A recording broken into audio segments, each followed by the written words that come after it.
Di certo per me non era un uomo vestito da donna, ma era una donna a tutti gli effetti, visto e considerato che tale si sentiva. E questo la pensa in maniera diversa rispetto al suo assessore. Ma guardi, questo è un altro tema, ma non è una contrapposizione, cioè, penso che la Costituzione garantisca questi diritti, io mi fermo lì. Non è mai stato facile il rapporto tra il governatore Zaia e l'assessore Donazzan, basti ricordare il caso di Faccetta Nera cantata alla radio e quel consiglio regionale bollente dedicato proprio alla vicenda che imbarazzò non poco il numero uno di Palazzo Balbi. E l'ultimo capitolo di questo rapporto difficile ha un titolo preciso, Chloe Bianco. Dire di certo per me era una donna, non un uomo vestito da donna, è un chiaro riferimento alla definizione ribadita all'epoca e anche oggi dall'assessore all'istruzione di Fratelli d'Italia, con annesse polemiche.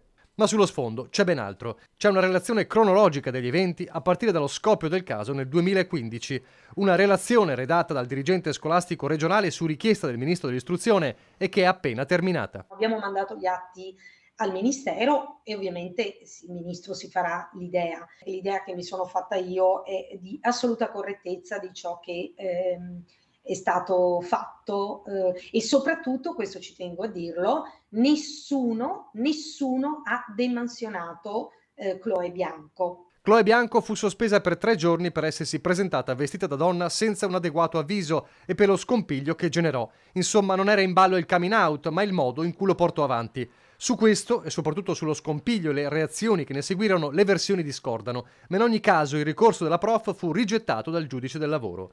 Può essere stato un colpo tale da farla entrare in una spirale negativa e indurla dopo anni al suicidio? Può essere, non lo sappiamo. Di certo, spiega Palumbo, non ci fu accanimento nei suoi confronti. Si trattava comunque di un supplente, di una supplente che inserita sia nelle graduatorie del personale ITP, insegnanti tecnico-pratici, che nelle graduatorie degli assistenti amministrativi. Quindi semplicemente ha svolto supplenze nell'uno e nell'altro ruolo. Nessuno ha, dopo le sanzioni, messo questa signora in segreteria. Non esiste. Le polemiche nel frattempo non si fermano. Giovedì a Venezia è in programma una manifestazione di studenti. Nel mirino sempre l'assessore Donazzan. Ricordiamolo, c'è una persona che ha fatto una scelta così grave, no? E così dolorosissima, e quindi bisogna assolutamente avere rispetto